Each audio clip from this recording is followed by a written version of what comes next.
ഈ സ്നേഹക്കൂട്ടിൽ വളരെ പ്രവചനാതീതമായ മുഹൂർത്തങ്ങളാട്ടോ സംഭവിച്ചിരിക്കുന്നത്. നമ്മുടെ പല്ലവി ഭക്ഷണം കഴിച്ചുകൊണ്ടിരിക്കുമ്പോൾ ഇങ്ങനെ പെട്ടെന്ന് നോക്കാനും ഛർദ്ദിക്കാൻ പോകുന്നുണ്ട്. അപ്പൊ സേതുവും കൂട്ടുകാരൊക്കെ വരുന്നുണ്ട്. അപ്പൊ നമ്മുടെ സേതുവിന്റെ ഒരു ഋതു എന്ന് പറഞ്ഞ ഒരു പെങ്ങൾക്കാണെങ്കിലും ഭയങ്കര ദേഷ്യം. ഇനി പല്ലവിക്ക് നമ്മുടെ സേതുവിൽ വല്ല അവിഹിതമാണോ എന്തൊക്കെ സംശയിക്കുന്ന ഒരു രംഗങ്ങളാട്ടോ അവിടെ വരുന്നത്. അപ്പൊ നമ്മുടെ സേതുവിന്റെ കൂട്ടുകാരനും പല്ലവി ഛർദ്ദിച്ചു എന്ന് പറയുമ്പോൾ അതിപ്പോ തന്നെ ആയോ എന്നിങ്ങനെ നമ്മുടെ സേതുവിനോട് തമാശ പോലെ ചോദിക്കുന്നുണ്ട് കേട്ടോ. അതിനുശേഷം നമ്മുടെ നിഖിലും ഇന്ദ്രനും തമ്മിൽ കണ്ടുമുട്ടുന്ന ഒരു രംഗം കേട്ടോ. ഇവര് തിക് ഫ്രണ്ട്സ് ആണ്. ഇനി നമ്മുടെ ഇന്ദ്രന്റെ പ്ലാൻ പ്രകാരമായിരിക്കുമോ നമ്മുടെ നിഖിൽ അച്ചുവിനെ പെണ്ണ് കാണാൻ പോയത്? അവിടെ എന്തായിരിക്കും ചതി ഒളിഞ്ഞിരിക്കാൻ പോകുന്നത്? മിക്കവാറും നമ്മുടെ അച്ചുവിന്റെ നിഖിലിനെ കല്യാണം നമ്മുടെ ഇന്ദ്രൻ മുടക്കും. അത് നമ്മുടെ പല്ലവിയുടെ തലയിൽ നൈസായിട്ട് ഇടുകയും ചെയ്യും. അപ്പൊ നമ്മുടെ ഇന്ദ്രൻ പലതും പ്ലാൻ ചെയ്യുന്നുണ്ട് നമ്മുടെ നിഖിലിനെ വെച്ച് അവിടെ കളിക്കാൻ വേണ്ടിയിട്ട്.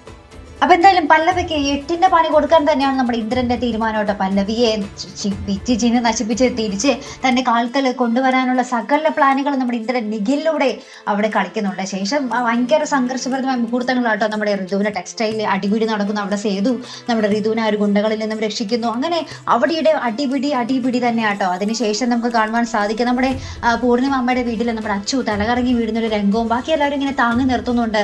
ഇനി ഒരു വിവാഹകാര്യം മുടങ്ങിയതിന്റെ സങ്കടത്തിൽ നമ്മുടെ അച്ചു തലകറങ്ങി വീണതാകോ, എന്താണ് അവിടെ സംഭവിച്ചത് എന്നൊക്കെ നമുക്ക് കണ്ടു തന്നെ അറിയണം കേട്ടോ. അപ്പൊ ഇതുപോലുള്ള പ്രൊമോ റിവ്യൂസിനും എപ്പിസോഡ് റിവ്യൂസിനും ഒക്കെ നിങ്ങൾ മറക്കാതെ ചാനൽ സബ്സ്ക്രൈബ് ചെയ്യുക. അടുത്തൊരു വീഡിയോയുമായി വരുന്നത് വരയ്ക്കും ഗുഡ് ബൈ.